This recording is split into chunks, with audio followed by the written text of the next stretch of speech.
Diolch yn ei weddio. Diolch yn ei ti o ddiw, unwaith eto mae fraint o cael dod gyda fron. Ni'n cyflwyno'n hoedfa i ddofal, tyrdyn plith. Ni'n gofyn hyn trwy enw a ceddiant yn harglwydd Iesu Grist. Amen. Croeso yn gwasanaeth ar ôl yr oedfa fe fi'n abaned drws nesaf yn y neuad. Fi'n hoedfa nesaf pnawn Sul am hanner awr wedi 3.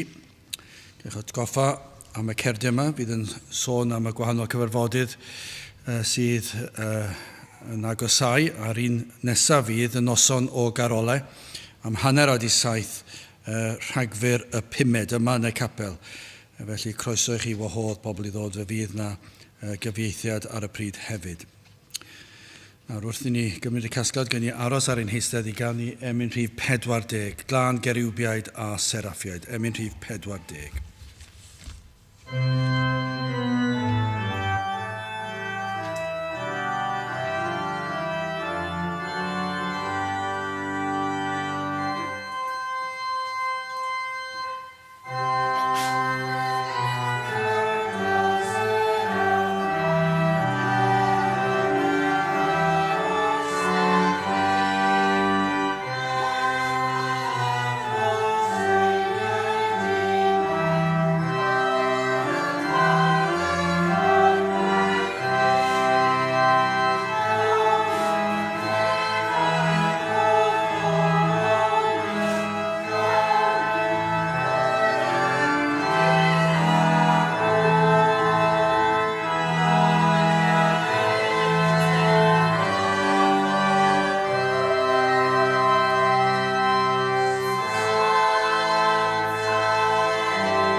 Dawn darlleniad o llyfr Eseia, penod 59, Eseia 59 ac yn dechrau yn yr adnod gyntaf.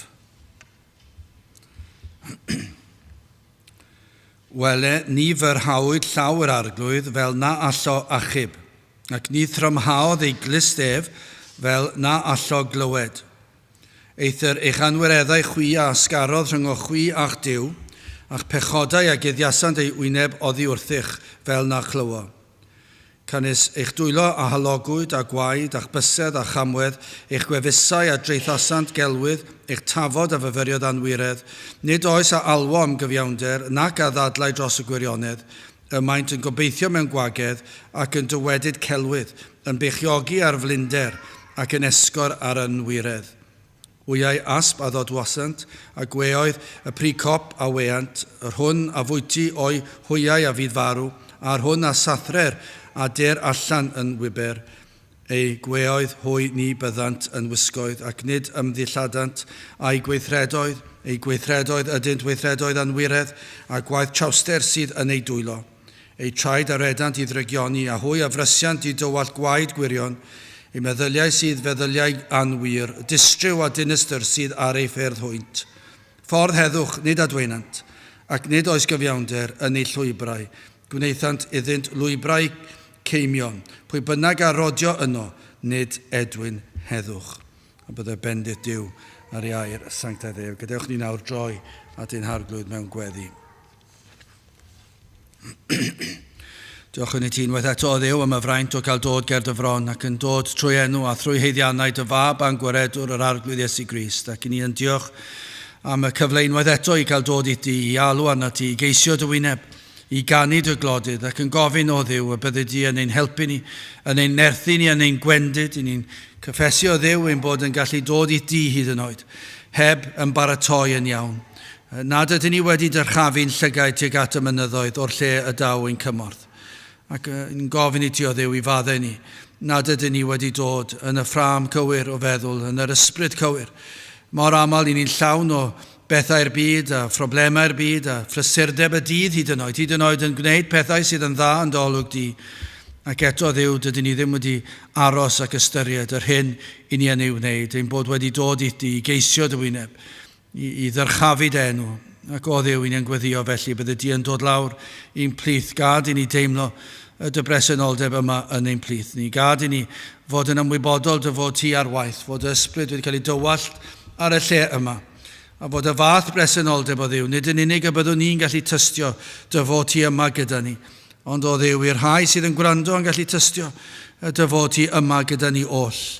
Ac hyd yn oed yr rhai sydd ti allan, yr rhai sydd yn gyrru heibio neu'n cerdded heibio. Ac hyd yn oed o Dduw, yr rhai sydd yn bell i ffwrdd. Ac o Dduw, y bydda nhw hyd yn oed yr eiliad yma yn ymwybodol ein bod ni yn ymgynnull, yn ceisio dy wyneb, ac y bydd argyhoeddiad o bechod yn dod drostynt.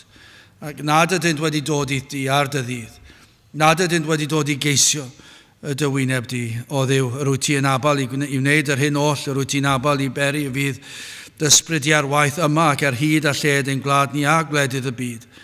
Felly o Dduw ni'n gweddio, y byd ysbryd yn argyhoeddi rhai hyd yn oed yn awr, ac y bydde ti yn dwy'n nhw at a ti dy hun trwy dy ras sydd yn anorchfygol. Felly o Dduw, rhoff iddyn ni i ddisgwyl pethau mawr, rhoff iddyn ni i ddisgwyl dy fod ti'n mynd i fod yma gyda ni. Gad i ni wybod o Dduw wrth i ni gannu dy glodydd, dy fod wedi dod, a dy fod yn llenwi ni gyda'r llawenydd yna, a'r sicrwydd hynny. O Dduw, i ni yn gofyn am ddiogelwch hefyd rhag yr un drwg, i ni'n ymwybodol iawn os wyt ti yn mynd i weithio yna, bydd yr un drwg yn dod ac yn ceisio dynistrio ar hyn sydd ohono ti. Ac felly ni'n gofyn i ti'n cadw ni, yn gadw'r un drwg i ffwrdd, i ni yn gweddio yn erbyn i gynllwynio nef, ond y byddi di o Dduw yn dyrchafu dros y cyfan, y byddi di yn cael dy ogoneddu goriwch pob enw arall. Felly o Dduw, i ni yn gofyn i ti fod gyda ni yn ystod yr oedfa heddi a thrwy gydol y dydd. I ni'n cyflwyno bob oedfa arbennig yn ystod cyfnod y Nadolig. I ni'n gweddio bydd na ryw rai yn dod ar y sil i geisio rhyw sicrwydd yn ei bywydau nhw, i cael rhyw obaith yn y byd tywyll yma. Ni'n meddwl am ein cyfarfodydd arbennig yn ein noson o garolau ac yna croesawu'r Nadolig, a byddi di nawr yn paratoi yn eidio, a byddant yn ymuno gyda ni, ac y byd ysbryd i ar waith. Felly o Dduw, rho'r disgwyliadau mawr i ni am y cyfarfodydd hynny, ond hefyd am y nawr. Rho'r disgwyliadau, gad i ni fod yn aros i ti ddod lawr, ac i ti dywat y lan ysbryd arno, mewn ffordd nad i ni wedi brofi'r blaen. Bendithio ni nawr arwain i yn ein haddoliad, i ni'n gofyn hyn oll trwy enw ac heiddiant ein harglwydd Iesu Grist. Amen.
Dewch ni ganu Emerif 212 o fy Iesu bendigedig unig gwmni fenaid gwan. 2:12 gwni sefyll i'w chanu.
Dawn testyn o Eseia penod 59 ar 2 adnod gyntaf.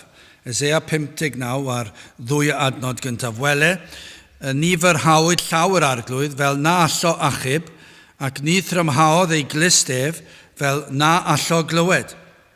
Eithir, eich anwireddau chwia ysgarodd rhwng o chwiach diw, ac pechodau y gyddiasant ei wyneb oddi wrthych fel na chlywo. Nawr, cyn i ni edrych ar yr adnodau yma, petawn ni'n mynd yn ôl at ddechrau'r Beibl yn Genesis, i ni'n gweld enghraifft yno o ymateb dyn sydd wedi parhau drwy gydol hanes y byd. Genesis 3 adnod 12, ac addo ddywedodd, y wraig a roddaist gyda mi, hi a roddodd i mi o'r pren, a mi a fwyteais. Does dim byd wedi newid. Oedd e'n wir yn yddiau Eseia, mae wedi bod yn wir drwy gydol yr Hen Testament, y Testament newydd ac ers hynny hyd heddi. Y mae dyn wastad yn chwilio i rhoi'r bai oddi ar ei hun at rhywun arall. Dyna be nath adda. Fe nath adda'n syth rhoi'r bai ar Efa. Y wraig a roddais gyda mi, hi a roddodd i mi o'r pren a mi a fwyteais. I ni'n ei weld yn ddyddiol siwr o fod. Hyd yn oed pan i ni mewn stafell, falle yn y tŷ, a does neb arall yn y tŷ hyd yn oed. A falle bod chi'n gollwng rhywbeth ar y llawr, neu falle taro'ch pen yn erbyn cwpwrdd, neu chi wedi colli rhywbeth neu gilydd, be bynnag yw'r achlysur, sawl gwaith ydyn ni wedi beio rhywun arall am osod beth bynnag chi wedi colli yn y mang anghywir. Y peth mwyaf naturiol yw dweud, ble maen nhw wedi roed e. Neu os chi'n taro'ch pen yn erbyn y cwpwrdd, byddwch chi'n dweud, pwy sydd wedi gadael drws y cwpwrdd ar agor? Ac i ni wneud e mor rwydd, i ni wastad mewn rhywbeth naturiol yno ni, sydd yn chwilio i wthio'r bai oddi arno ni, a does neb yn y tŷ hyd yn oed. A falle bod chi'n cofio mai chi agorodd y cwpwrdd. Ni'n ei weld e fewn cymdeithas. Mor sydyn y mae dyn i feio amgylchiadau am ei weithredoedd. mae pob math o bobl sydd yn cael eu hunain I bob math o trafferthion ac yna chi'n siarad â nhw ac fe fydden nhw'n beio'u magwraeth ac falle bod hwnna'n rhan o'r peth. Ond o fewn sefyllfa yn gyfreithiol o flaen yr barnwr yn y llys, dy'r ffaith bod nhw wedi cael magwraeth wael ddim yn mynd I fod o lawer o help I chi achos ar ddiwedd y dydd os chi wedi torri'r gyfraith fe fyddwch chi'n cael eich condemnio. A be bynnag yw'r amgylchiadau, ond yn aml iawn y mae pobl yn chwilio I ddweud, wel, y rheswm dwi'n neud yw hwn, neu falle o fewn ein cymdeithas ni, y gymdogaeth, falle dylanwad yr rhai yn y stryd, a nhw sydd wedi dylanwadu, a falle bod na elfen o wirionedd yno, bod na ddylanwad wedi bod, ond ar ddiwedd y dydd, ni'n atebol, o flaen y barnwr, fe fyddwn ni'n atebol. Byta chi'n dweud, wel, fi'n goryru, fi'n mynd yn gloi, hyd y strydoedd, achos mae fy ffrindiau'n neud. Dwi ddim yn mynd I lot o waniaeth nag yw. Ond I ni wastad, sy'n os ble I ni wastad yn chwilio I roi'r bai ar rywun arall, bai o'r llywodraeth. Fy nhw wedi codi'r trethu, felly dwi'n blotach, a dyna pam dwi'n neud pethau. I ni'n gweld ym mhob rhan o fywyd. Ond yn yr adnod yma, ni'n I weld to. Y mae dyn hyd yn oed am feio Duw am ei angrydiniaeth hyd yn oed nawr, y person crefyddol, a gewn ni fentro dweud, y person sydd yn mynychu capel Efengylaidd hyd yn oed. Bod na elfen o feio Duw nad ydw I yn mwynhau'r heddwch a'r sicrwydd sydd gan bobl eraill. Ac felly mae ar Dduw mae'r bai. Mae Duw sydd i'w feio, nad ydw i'n Gristion eto, nad oes heddwch gen I. Mae yna elfen o hynny yn yr adnod yma.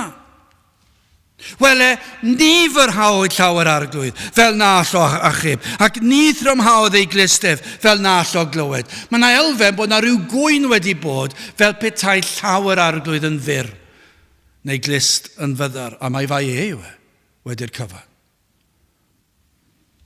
Wel yn gyntaf, hoffwn I edrych ar y cyhuddiad gwag yma. Ac yn ail, edifeirwch gwag ac yn olaf yr alwad sicr. Wel, y cyhuddiad gwag yma. Wel ni fyrhawyd llawer arglwydd. Am gyhuddiad, beth ni'n gweld fe, ni'n ateb i'r gyhuddiad, ond I cael yr ateb i'r gyhuddiad, rhaid bod na gyhuddiad yno, does? Wel ni fyrhawyd llawer arglwydd, felly'r cyhuddiad yw, mae llawer arglwydd yn fyr. Mae'n dod yn fyr, fel na allo achub. Dwi ddim yn gallu achub achos mae law wedi dod yn fyr. Ond beth mae Eseia yn dweud, dwi ddim wedi byrhau. Ac yna mae'n dweud, ac ni thrymhaodd ei glistef, fel na allo glywed. Ac felly yr hyn mae'n I grybwyll yw, felly mae'n rhaid bod yn fyddar, achos dwi'n gallu clywed. Ond mae Eseia yn dweud, dwi ddim yn drwm I glyw. Mae yna rai efallai, ac efallai bod hwn yn yr is-ymwybod, efallai bod rhywun ddim yn sylweddoli bod nhw'n I ddweud achos y math o berson y disgrifir fan hyn gallen rhwydd iawn fod yn mynychu eglwys Efengylaidd efallai, ac yn dod i'r capel yn gyson. Ac eto ddim yn gallu mentro dweud dwi'n mwynhau yn llwyr, bod yna rhyw ofn yna, mae rhyw tynnu yn ôl yno. A mae'n dweud, dwi ddim yn mwynhau'r sicrwydd ar hyn a'r llall, a mae yna bob math o bethau yna, ond maen nhw'n mwynhau dod. Maen nhw'n hoffi yr elfen grefyddol, maen nhw'n hoffi'r neges hyd yn oed. Maen nhw'n hoffi'r bobl. Maen nhw'n teimlo'n gysurus, maen nhw'n teimlo'n gartrefo. Ond y cyhuddiad ag fan hyn fod llawer arglwydd yn fyr. Hynny yw, fel petai wedi gwywo. A be mae hwnna'n golygu yw, nad yw yn abal I ymestyn allan ei law neu fraich. Nad oes modd iddo ymestyn allan I helpu rhywun. A'r darlun I chi'n cael yn syth yw fod rhywun sydd falle ar fi'n syrthio dros ochr i'w ddibyn, neu clogwyn, neu falle rhyw reidr sydd yn fyrlymus a mae'r dŵr yn llifo lawr yr afon a mae yna rhyw reidr andros o far fel y Niagara a bod e mor beryglus fydd weddol sicr fydd pobl yn cael eu lladd os bod nhw'n mynd dros yr ochr. Ond bod rhywun ar yr ochr yn ymestyn allan I braich I llaw. I ddal arnoch chi, I afael arnoch chi, cyn I chi syrthio dros yr ochr i'ch marwolaeth. Ond y darlun yw fod y person hwnnw neu honno bod na broblem gyda'r fraich, bod nhw wedi brifo fe, neu bod nhw wedi wywo, a nad oes modd iddyn nhw ymestyn allan, dyn nhw ddim yn gallu achub chi. Dyna'r darlun, A dyna beth yw'r cyhyddiad o Dduw. Mae fel petai yr arglwydd ddim yn abal i ymestyn allan i'ch achub chi. A gael ni ddeud hwn yn glir. Byddwn ni'n tybio fod y math yma o berson ddim yn cwestiynu fod yr arglwydd yn anabal i achub pobl eraill. Ond mae'n anabal i achub chi. Chos mae'ch sefyllfa chi yn unigryw. Ac felly mae yna rhyw ymdeimlad yma, dwi ddim yn gallu dod i fynelio i fy achub i. Mae fraich fel petai wedi wywo, mae'n fyr, mae'n anabal, neu ceir y cyhyddiad yma fod ei glist yn anabal i glywed, ei fod yn drwm, ei fod yn fyddar. Hynny yw, y darlun yw, nad fel petai rhywun ar ochr a bod y person yma yn y dŵr a'r fi mynd dros yr ochr yn gweiddi allan achub fi, mae eisiau help arnau, a bod y person ar ochr y lan yn edrych y ffordd arall achos dyn nhw ddim yn gallu clywed, a felly dyn nhw ddim yn abal i droi rownd ac ymestyn allan i'w helpu nhw. Dyna'r math o ddarlun. Mae fel petai y cyhyddiad bod Duw ddim yn abal i glywed fy nghri i. Hynny yw, mae'r enaid yn cyhyd o Duw. Wrth gwrs, tybio ni, bydd e ddim mewn rhyw fath o eiriau yn blwmp ac yn blaen nad yw Duw yn mynd i wrando arna i. Ond yno yn y cefndir, bod na gyhyddiad o Dduw, nad yw ef yn abal i'ch achub chi. Ceir rai yma sy'n mynychu falle cwrdd yn aml ac yn ffyddlon ac yn dweud eu bod nhw'n hapus gyda'r hyn sy'n cael ei pregethu, bod nhw'n mwynhau'r pregethu hyd yn oed. A maen nhw'n cytuno gyda'r addoliad, a maen nhw'n mwynhau'r addoliad, a maen nhw'n mwynhau'r emynau, a maen nhw'n mwynhau'r darlleniadau, a'r gweddiau, maen nhw'n mwynhau'r gwmnïaeth, a'r sgwrsio ar ôl, a'r cyfeillgarwch. A falle bod nhw'n deheu hyd yn oed am yr hyn sy'n cael ei addo sydd ar gael yn yr Efengyl. Falle bod yna rai yn mwynhau clywed yr gobaith sydd gan yr neges yr Efengyl. Maen nhw'n dod a maen nhw'n hoffi clywed. Dyn nhw ddim yn anghytuno gyda'r Efengyl. Maen nhw'n mwynhau'r neges. Maen nhw'n hoffi'r gymdeithas. Mae popeth yn iawn. Dyn nhw ddim yn feirniadol. A gallech chi un o fentro hyn, dyn nhw ddim hyd yn oed deheu am y byd. Dyn nhw ddim yn gyffyrddus yn y byd. Maen nhw'n gyffyrddus yn y capel hyd yn oed. Falle i wneud y darlun yn gliriach yn defnyddio'r darlun defnyddiau wythnos diwetha o'r siop, o'r hen fath o siop, a'r cownter yna. A'r math i chi'n gweld bellach yn Symfaga yna, a'r cownter, a'r nwyddau tu ôl y cownter, a perchenog y siop yn sefyll tu ôl y cownter, a bod rhaid chi fynd lan a gofyn am y gwahanol nwyddau sydd ar y silffoedd. A'r darlun ysbrydol yw yno tu ôl y cownter, a mae'r holl bendithion iachawdwriaeth. Ond y darlun fan hyn, y math o berson i ni'n disgrifio fan hyn yw, y person sydd ddim yn dod at y cownter ac yn gofyn am beth sydd tu ôl y cownter. Dyn nhw ddim yn dod ac yn gofyn am faddeuant pechodau a heddwch a Duw a bywyd y gwyddol. Dyn nhw ddim yn dod. Bron iawn y darlun yw hyn, bod nhw falle yn yr is-ymwybod yn beio perchenog y siop. A dweud, neu bod nhw'n siŵr nad oes croeso iddyn nhw. Dyn nhw ddim yn cwestiynu bod croeso i bawb arall. Mae croeso i bawb arall, maen nhw wedi gweld pobl yn dod i'r siop, yn mynd at y cownter, yn derbyn maddeuant pechodau, maen nhw wedi gweld rhywun dod i'r cwrdd, gweld nhw'n teimlo ar gyhoeddiad o bechod, ac yna falle ar ddiwedd yr oedfar bod yna rhyw lonyddwch a llawenydd, a maen nhw'n dweud, dwi wedi dod at y cownter, dwi wedi dod at Grist, a mae wedi maddau mi, a dwi wedi dod yn Gristion, a maen nhw'n llawen, a mae'r baich wedi mynd, a mae'r rhain yn edrych arnyn nhw, meddwl mod nhw'n hyfryd, maen nhw'n llawenhau gyda nhw, a maen nhw'n falch drostyn nhw, ond dyn nhw ddim wedi bod at y cownter eu hunan. A bod nhw wedi bod na degau o weithiau mewn y siop, ond falle bod nhw'n meddwl, dyw'r pethau sydd ar werth ddim i fi. A dyn nhw dal ddim wedi gofyn, dyn nhw dal ddim wedi dod, a dal ddim yn berchen ar yr pethau sydd yno. Falle bod chi'n teimlo bod yn addas i chi. Ond beth sy'n rhyfedd yw bod rhain yn dod o sil i sil, dal i ddod i'r siop, i'r cownter. A falle yn gyntaf ffenest y siop, os ych chi eisiau meddwl am y darlun o'r siop. A falle bod nhw'n mentro dod mewn y siop yn aml hyd yn oed, a maen nhw'n dod yn agosach, a maen nhw'n gwrando, falle maen nhw'n siarad â pobl, a maen nhw'n dod yn agosach, a maen nhw'n deheu am y pethau yma, maen nhw'n dwlu ar y pethau yma, a maen nhw'n meddwl, dyma beth dwi eisiau. Ond dyn nhw ddim yn dod at y cownter, dyn nhw'n mynd i dod i ofyn. Achos mae yna rhyw ddadl yn ei pen o troi'r amser yn dweud, dwi ddim yn addas I fi, mae fy sefyllfa fi mor wahanol. Does dim hawl dy fi ddod at y counter, ond mae gan pawb arall hawl. A mae yna bob math o ddadleuon yn dod, a does dim mwynhad, a dyn nhw ddim yn cael y pethau mae'n eiddo iddyn nhw. Ond maen nhw'n dwlu ar y siop. Maen nhw'n dwlu dod i'r capel, maen nhw'n dwlu ar y neges, maen nhw'n gyffyrddus. Mae Spurgeon yn dweud am yr adnodau yma. Mae'n rhoi rhyw ddarlun I chi. Ac mae'n dweud, am ddyn sydd bron a bod yn onest, ond mae gwalch yw neu dihiryn. Ond ydy hwnna'n wir? Mae'n rhyfedd yn diwe. Os yw dyn bron iawn a bod yn onest, be mae hwnna'n golygu yw mae'n anonest. Ond mae bron a bod yn onest, mae'n dweud bron yr holl wir, ond dwi ddim wedi dihiryn I gwalch drwg. Un allwch chi ymddiried yno, ond mae bron a dweud y gwir. Neu, falle darlun arall oedd o un oedd bron a gael ei achub o'r fflamau. Allwch chi ddweud bod yna dan mewn rhyw di, ac oedd y dynion tan, neu pobl tan yn dod lan yr ysgol, ac yw mewn trwy'r ffenest, a mae'r fflamau yn ofnadw ar mwg, a maen nhw wedi'r gafel yn llaw y person yma yn yr ystafell, mynd am at y ffenest, ond yna maen nhw'n llithro, mae'n syrthau'r llawr, a mae'n marw yn y fflamau. Ac byddwch chi gallu dweud, oedd e bron a cael ei achub o'r fflamau. Ond mae di marw.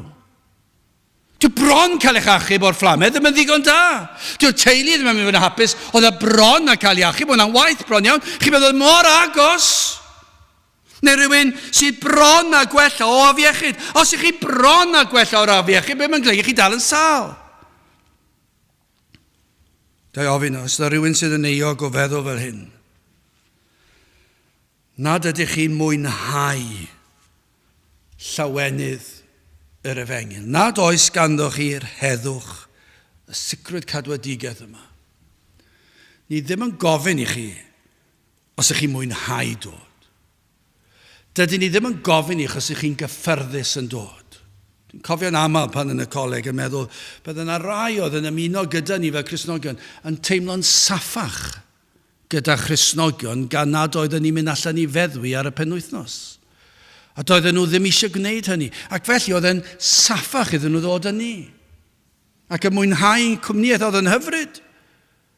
Dwi ddim yn gwybod ble o roedd rhai nhw'n sefyll, dwi ddim yn siŵr, mae blynyddoedd wedi mynd I colli cysylltiad. Ond I chi meddwl am bellwaith, yma yna rhai, maen nhw'n teimlo'n gysurus, falle dyna le maen nhw'n cael eu magu, a maen nhw'n gyffyrddus gyda'r peth, ond dyn nhw ddim wir yn mwynhau, dyn nhw ddim yn cael y llawenydd, pa mae'r efengil yn cael ei ffregethu, dyn nhw ddim yn ffeindio'u calonau'n llami oddi fewn, pa mae'r emynau'n cael ei chanu, mi dafla maich oddi ar fy ngwar o'r deimlo dwy folos, dyn nhw ddim cweit yn deall yr cyffro mae'r Cristion yn cael pan nhw'n canu'r emyn ac am Pentecelyn.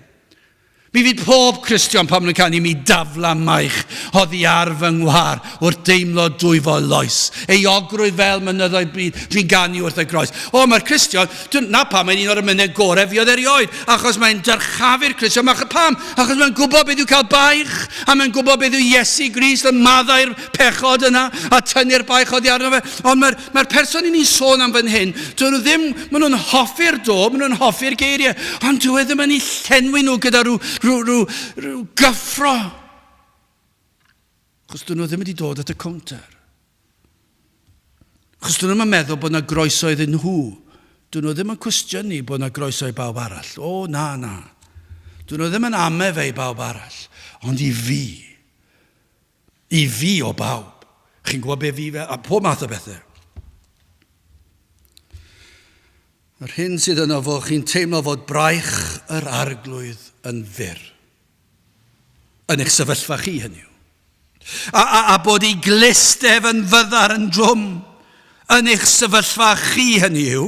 Dyna be mae'r rhai yn teimlo. Mae fel petai nhw'n rhyw ymdeimlad o rwystredigaeth ambell waith efallai, a bod nhw'n teimlo bod yr arglwydd ddim yn ei clywed nhw, bod nhw ddim yn clywed eu cri nhw, bod nhw wedi crio sawl gwaith a sdim byd wedi digwydd, ond i chi dal yn gwybod bod yna rhywbeth iawn yn y peth, ond i chi ddim wedi dod. Gofalwch, nad ydych yn euog o gyhuddo Duw o fod yn drwmiglyw a fod a braich wedi wywo. Wele, dyma'r ateb I rhai fel rheini. Yr ateb I chi yw hwn, wele ni fyrhawyd llawer arglwydd. Fel na llochib, dwi ddim wedi fyrhau. Ac ni thrymhaodd ei glistef, fel na allo glywed. Dwi ddim yn fyddar. Dwi ddim yn anabal eich achub chi. Mae yn abal eich achub chi. Felly peidiwch a defnyddio hwnna fel esgus. Wel, mae Eseia yn egluro'r broblem yn fwy clir. Felly'n ail edifeirwch gwag. Gai ofyn y cwestiwn yma, oes na rhywun sy'n gwrando sydd yn teimlo mae disgrifiad ohonyn nhw sydd yma? Ac felly cyn mynd ymhellach, rhaid I chi fod yn eglur ar hyn, ni ellir cyhyddo Duw o fethu clywed eich cri chi. Dwna ddim yn bosib. Fedrwch chi ddim cyhyddo Duw nad yw yn abal eich tynnu chi allan o'r pydew erchill di tywyll yna. Ni'n canu'r emyn, diolch I ti yr holl alluog Dduw ac ni'n sôn am y carchar tywyll di. Dydych chi ddim yn gallu cyhyddo Duw nad yw yn abal eich tynnu chi allan o'r pydew. Peidiwch a meddwl, mae'n gallu achub pobl eraill allan o'r pydew, ond mae'ch sefyllfa chi yn unigryw, fod eich pydew chi yn rhy ddwfn, neu'n rhy frwnt, neu'n rhy dywyll. Peidiwch chi a cyhyddo Duw, achos dyw ddim byd I wneud gyda gef, mae e'n abal I achub, mae e'n abal I glywed eich cri chi. Os chi'n meddwl nad yw'ch cri chi'n ddigon, mae e'n abal I glywed y cri gwanaf. Felly peidiwch a defnyddio hwnna fel esgus.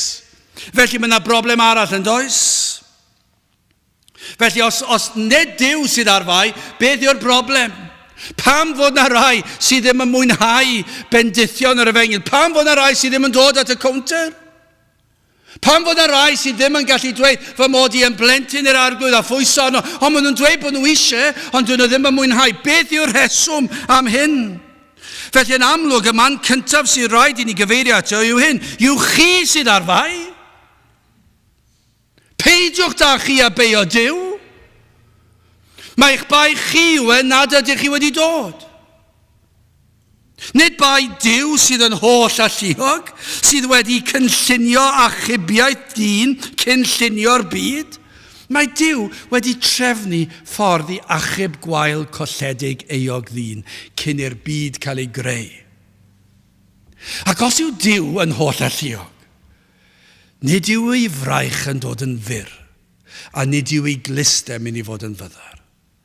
Ac felly, chi ddim yn gallu dweud hynny. Nid Duw y mab holl bwerus sydd wedi darostwng ei hun i'r fath raddau ac adawodd ei gatref yn y nef a fe ddath ei fyd fel hon ac fe ddath ei dalu'r pris am ein rhyddid ni. Fe nath ei gyflawni'r gyfraith yn fy lle. Fe gymerodd e'r gosb ar y groes. Fe nath y tad cosbi'r mab a dyna'r pris oedd ei dalu am ein rhyddid ni. Ac felly, os yw Iesu Grist yn holl bwerus, nid yw braich Iesu Grist yn mynd I ddod yn fyr o achub chi. Nid yw clust ar arglwydd Iesu Grist yn mynd I fod yn fyr, bod yn fyddar I glywed eich cri chi. Nag yw ddim yn bosib, mae e'n holl bwerus ac yn holl bresennol, holl alluog. Nid yw Duw yr ysbryd glân, nid yw broblem yw Yr un sydd yn dod a phlannu hedyn sancteiddrwydd a bywyd I enaid marw, mae yn abal I wneud. Peidiwch a beio fe. Mae'r adnod yn dweud yn eglur beth yw'r broblem. A'r hyn sydd wedi bod yn broblem o'r cychwyn. Grandewch ar yr ail adnod. Achos y cyhyddiad sydd yn yr adnod gyntaf, wele, ni fyrhawyd llawer arglwydd fel na allo achub, ac ni thrymhaodd ei glistef fel na allo glywed. Dyna'r ateb i'r cyhyddiad yma, sydd yn yr enaid yn erbyn Duw. Ond mae Eseia yn dweud wrthyn ni beth yw'r broblem. Dyma'r broblem. Eithir eich anwireddau chwi a ysgarodd rhyngoch chwi a'ch Duw, a'ch pechodau a guddiasant ei wyneb oddi wrthych fel na chlywo. Chi sydd ar fai. Chi a'ch pechod. Chi a'ch balchder. Chi sydd wedi gwrthod dod at y counter. Chi sydd wedi gwrthod credu. Chi sydd yn gwrthod ymddiried, allwch chi ddweud. Dyw'r arglwydd ddim yn fer I fraich. Dwi ddim yn drwm I glyw. Mae e'n abal, ac efallai mae'ch problem chi fan hyn yw'ch balchder. Eich bod chi yn amharod i ddod at y counter.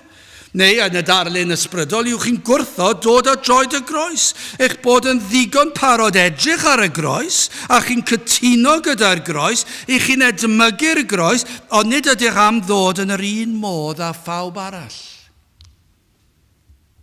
Falle bod gormod o feddwl ganddoch chi amdanoch eich hun, i ddod fel pechaduriaid tlawd eraill. Falle bod rhai gormod o falchder i ddod i siarad â rhywun ar ôl oedfa.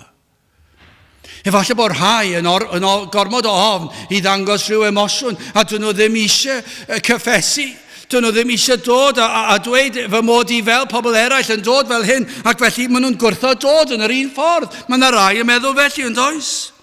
Gen i Spurgeon oedd yn dweud bod yna rai pobl crand iawn yn mynd ar gefn ceffil yn y cart yn cael ei tynnu yn grand iawn pan y pobl eraill ddim yn gallu ffwrdo mynd mewn cerbyd o'r fath, ac oedd yn diwrnod braf o hael, a chi'n gweld pobl oedd yn dlawd yn gallu cael diod o ddŵr ar ochr y stryd, ond oedd yr rhai cyfoethog yma, oedd nhw'n fodlon mynd yn sychedig achos oedd nhw ddim eisiau fe dŵr yn yr un lle. Gormod o falchder dyn nhw i fynd i ochr y stryd i cael dŵr o'r un lle â nhw. A dyna'r darlun fan hyn. Falle bod yna rai, mae dyna sydd o ddraidd y peth, eich balchder chi, bod chi ddim eisiau dod fel pawb arall. Chi ddim eisiau cydnabod nad ydych chi'n blentyn iddo fe. Chi mwynhau'r sefyllfa gymaint, i chi mor gyffyrddus gyda chrefydd a'r capel, a'r ymynau, a chi'n gytrefol eich byd, ond chi ddim wedi dod ato eto. A does dim y llawenydd ganddo chi. Mae'r balchder yn ormod. Mae'r adnod yn eglur yn dweud mae'ch pechod yw'r broblem. Ond efallai bod yna rhai, falle dyma'r broblem. Nad ydych yn barod troi cefn ar ryw bechod penodol. Mae hwn yn wir am rai. Mae yna rai sydd heb ddod at Grist. Ond maen nhw'n cytuno gyda fe, maen nhw'n cytuno gyda'r efengyl, ond mae yna ryw bechod. Sneb arall yn gwybod am y pechod. Ond mae'r afael tyn iawn ar y pechod hynny. A mae yn y cefndir, yn y galon. Ac efallai bod rhain, tra bod y pechod yma dal yna, dyheuadau am y pechod, ond i chi'n cwyno nad oes heddwch ganddoch chi, nad oes sicrwydd cadwedigaeth, ond yr hyn sydd yn wir, i chi'n dweud nad yw'r arglwydd yn ymateb i'ch cri, eich bod wedi galw sawl gwaith arno, ac nid yw e wedi ymestyn allan ei fraich i'ch achub chi ac i'w wrando arno chi. Falle nawr chi'n cyhyddo Duw fod ei law yn dod yn fyr a'i glist yn fyddar. Ond falle mae eich braich chi sydd yn fyr. Falle mae chi sydd yn dod yn fyr. I chi ddim wedi edifarhau. Chi wedi edifarhau o lawer o bechod, ond i chi ddim wedi edifarhau o bob un. Mae yna rhywbeth dal yn werthfawr iawn i'ch enaid. Ond nid yw hwn yn bosib.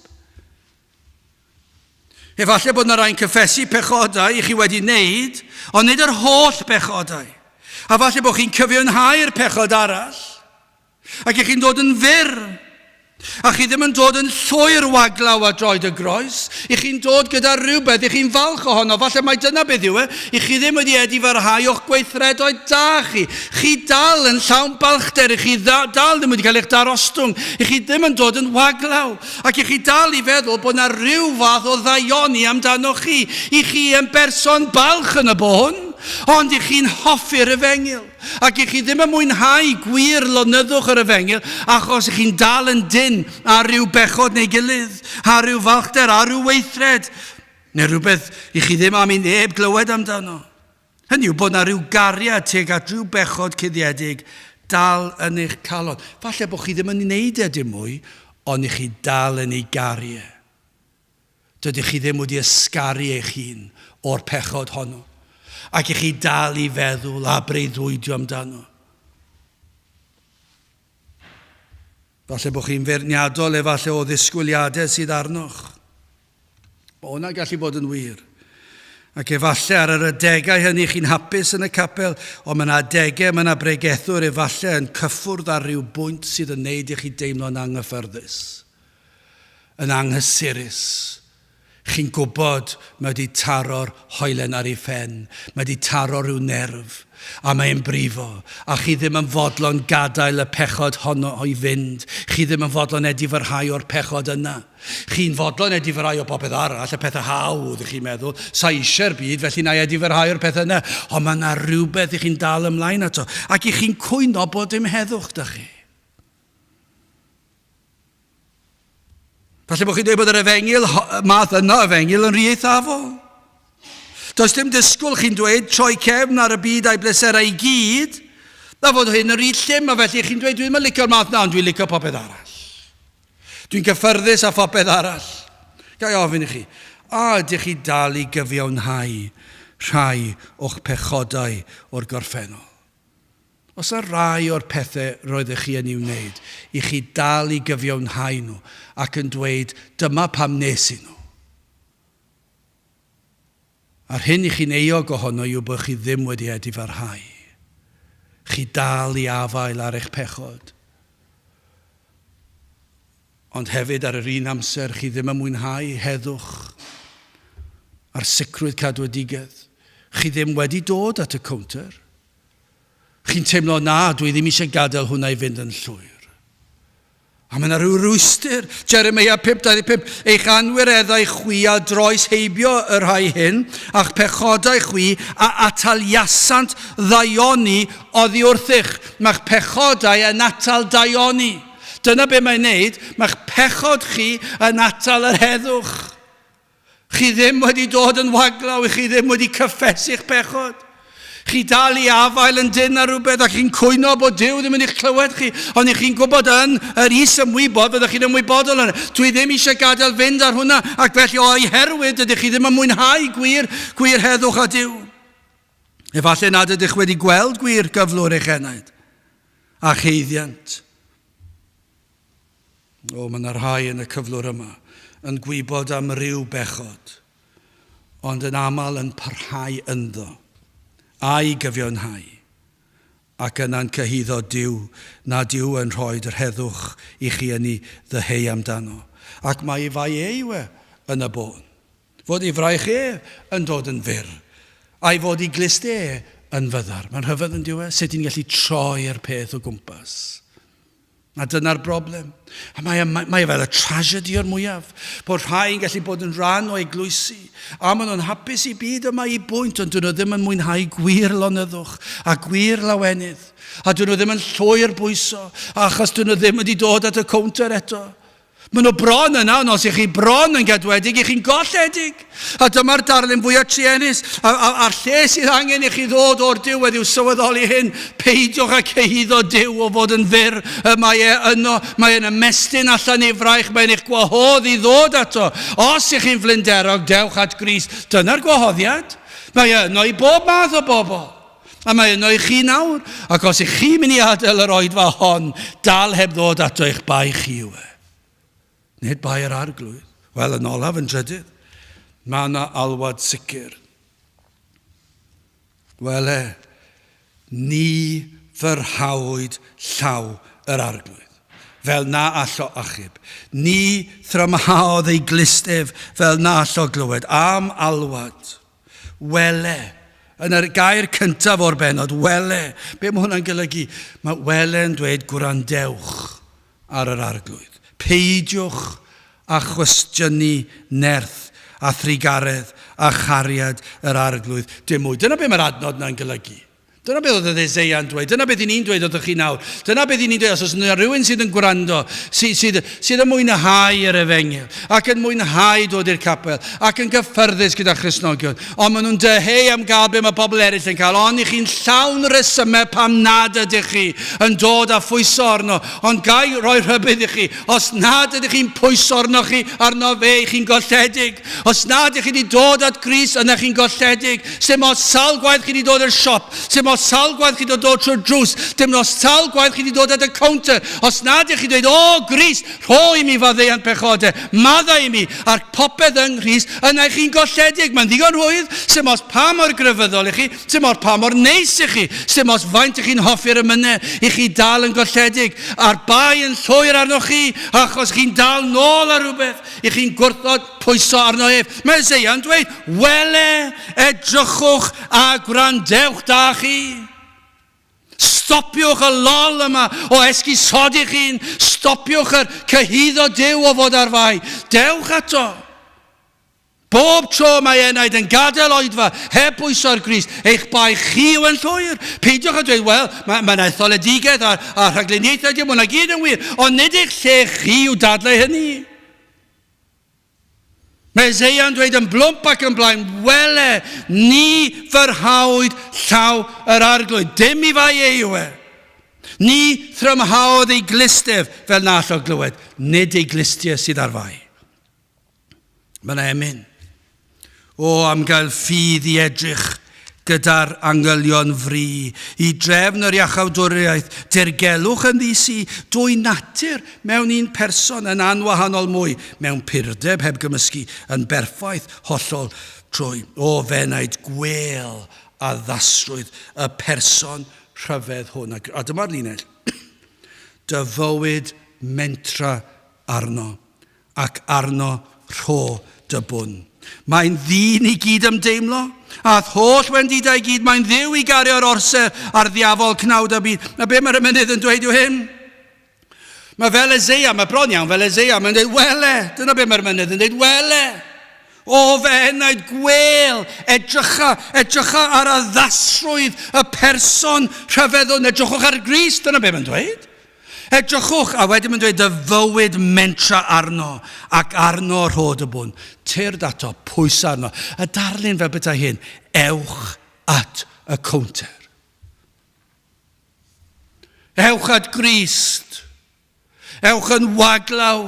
Cyffeswch bod chi wedi bod yn dal mlaen i'ch balchder chi, bod chi wedi bod yn gwneud esgusodion o ddod, bod chi ddim wedi bod eisiau dod fel pobl eraill, bod chi ddim eisiau dangos rhyw emosiwn, beth bynnag yw'r esgusodion. Dewch a dwedwch, dwi wedi bod yn dal mlaen i ryw bechodau'r gorffennol, ryw weithredoedd, a bod chi'n falch ohonynt, a dwedwch, o Dduw graslo maddau mi, a chi mentro ar Grist. Dyna beth mae'n dweud. Dy fywyd mentra arno ac arno rhod y bwn. Pam? Mae e'n ddyn i gyd ymdeimlo, a'r holl wendidau gyd wrth ddod ato, fe fyddwch chi yn darganfod ei fod yn ddyn sydd yn cyd ymdeimlo gyda'ch problemau chi. Ond hefyd, mae'n ddiw i gario'r orsedd a'r ddiafol cnawd y byd. Y mae e'n waredwr. Y mae'n abal i faddau chi, dyw i fraichau ddim yn fyr. Dyw i glistau ddim yn fyddar. Mae Crist wedi talu'r pris yn llawn.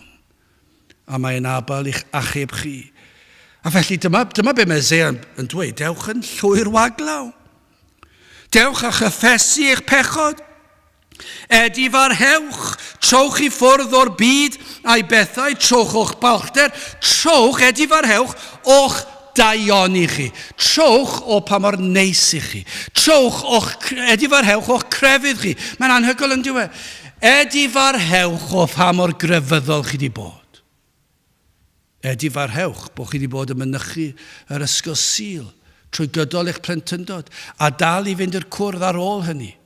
Mae'n beth da i wneud ydy, ond dyw e ddim yn mynd i ennill iachawdwriaeth i chi, ac felly be ni'n dweud yw hyn, edifarhewch bod chi wedi pwyso ar eich daioni a'ch crefydd, achos dim ond Crist sydd yn gallu achub. Ac efallai bod chi wedi bod yn pwyso ar hynny, felly dewch yn waglaw, galwch arno, i ddangos i chi eich pechod hyd yn oed. Ac wrth ddod, fe fydd yr arglwydd yn eich tywys chi. Pam bydd yr arglwydd yn eich tywys chi? Dyw ei glistau ddim yn fyddar. Dyw ei fraichau ddim yn fyr. Pam na fydd yr arglwydd yn eich gwrthod chi? Mae di addo na fydd yn troi neb i ffwrdd. Dyna pham, a mae'n ddiw sydd ddim yn gallu dweud celwydd. Ac felly mae'n dweud, dewch atai, edrychwch, gwrandewch. Dydw i ddim yn fyrf ymraich, dwi ddim yn drwm fy nglyw, dwi yma i wrando ar eich cri. Dim ond cri fach sydd eisiau, ond fyddai'n gwybod bod y cri yn dod o'r enaid. Dduw graslo maddau i mi fy mechod. Dyna'r gwahoddiad.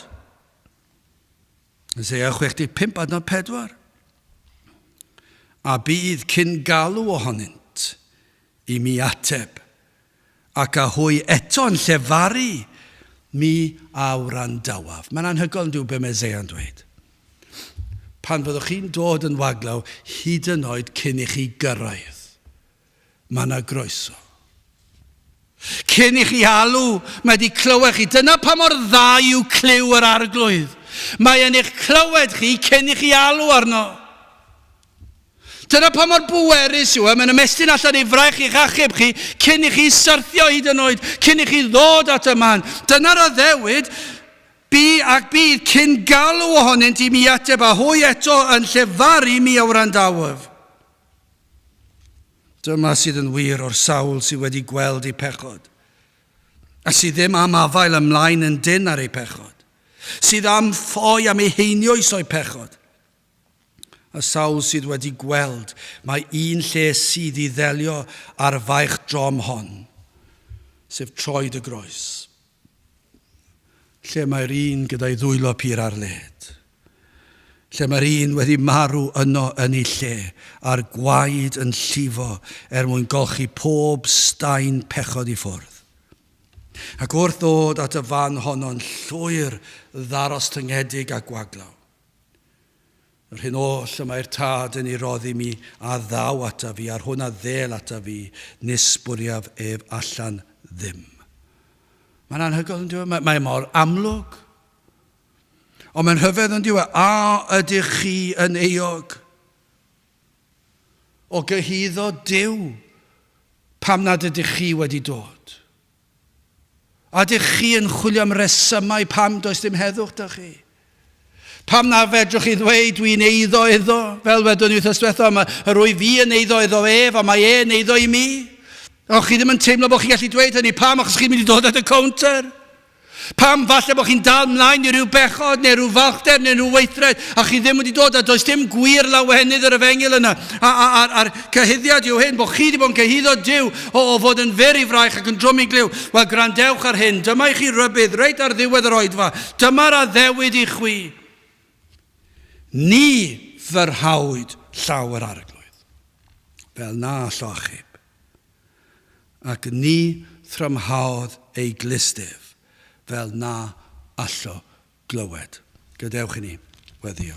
O Dduw, I ni yn diolch I ti am yr efengil sanctaidd, ac yn diolch I ti am yr addewidion sydd yn dy air, ac yn gweddio o Dduw y byddi di'n dod, ac yn gweithio, ac yn arwain y neidio, ac yn unerthu nhw o Dduw, ac y bydd na rai yn dod a droed y groes, heb yr esgusodion mwyach, a dod a phwyso'n llwyr ar Grist. Tyrd gweithiau ni'n plith, I ni'n gofyn i'n ôl trwy enw ac heiddiant yn harglwydd Iesu Grist. Amen.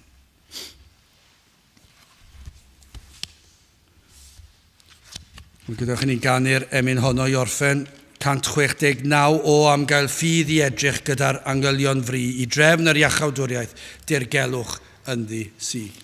169 gen I sefyll i'w chanu.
A nawr bydd ydi ras ein harglwydd Iesu Grist a chariad Duw a chymdeithas yr ysbryd glân fod gyda chwi o hyd byth.